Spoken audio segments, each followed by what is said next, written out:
Hello, this is Kathy with Scrappy Squirrels. Welcome back to our Journaling Through Lent video series. We are starting on day 36, or I'm sorry, day 37, as we work our way through Holy Week.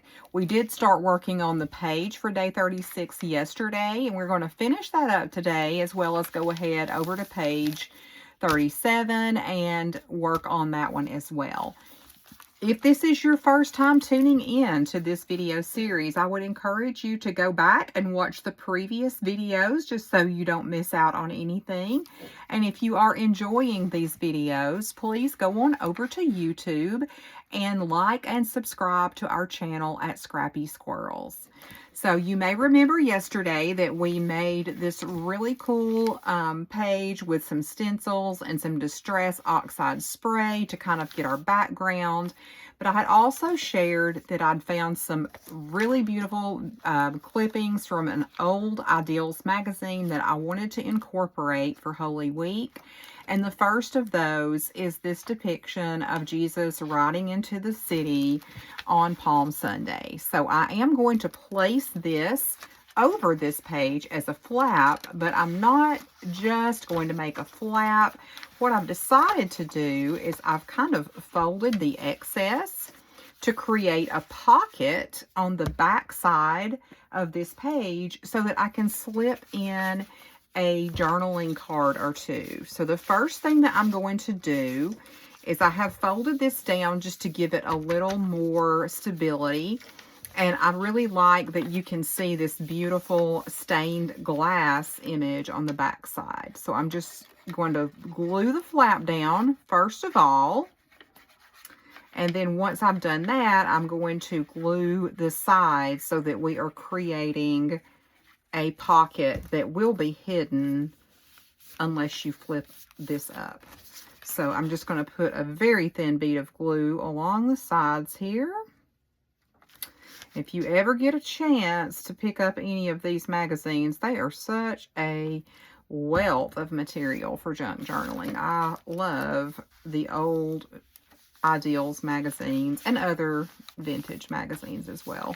So now you can see we've got this little pocket. It still needs to dry a bit before we start trying to put things into it.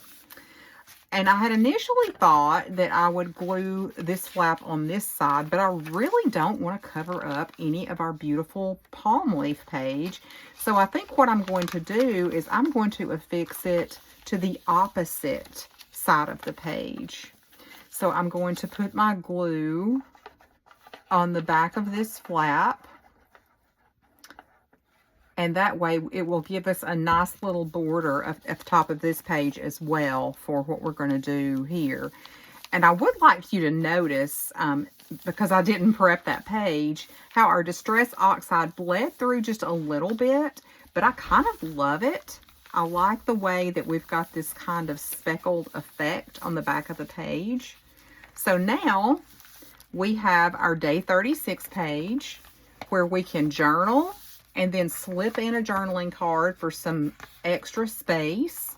But we're going to move right along to our day 37 page. So you may have remembered that I clipped these two pages. So it's kind of a two-page spread here. And this has got some scriptures from the Last Supper. I did fold it down so that they aren't butting up against each other in the middle of the book, because I know that that would cause some wrinkling. So I did take about a 1/4 inch and fold it down to create a little flap for myself. And so what I'm going to do is simply attach that to this side of the page, but I'm going to be very careful not to glue it onto that front flap because I want to leave all of that open. So I'm just going to put a little glue along my folded flap here.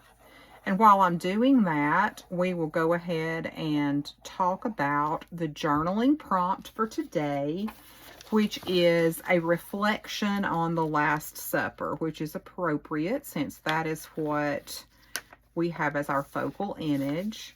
So when I was, kind of thinking about the Last Supper, our church last year did a really cool program on Good Friday, and it was called the Living Last Supper, where it was sort of like a look into the thoughts of Jesus and each disciple at that Last Supper.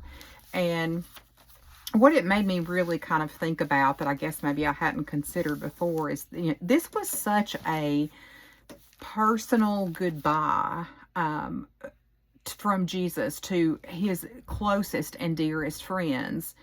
But at that same time, he knew that one of them would betray him. And even so, he still allowed them in that space with him, in that fellowship, and to say goodbye, even though he knew that Judas would be the one who would betray him. So I think about that, and how all of the different emotions that he must have been experiencing, because, Jesus was fully God and fully human, so he did experience the same range of emotions that we do. So what was that like for him to sit there and know that this person who proclaimed to be his follower and one of his closest friends was going to betray him and give him over to be killed only, days later or hours later. So I'm curious to know what your reflections about the Last Supper are, and you can leave that in the comments down below. But that gives us another page for our Holy Week, so we've got some room.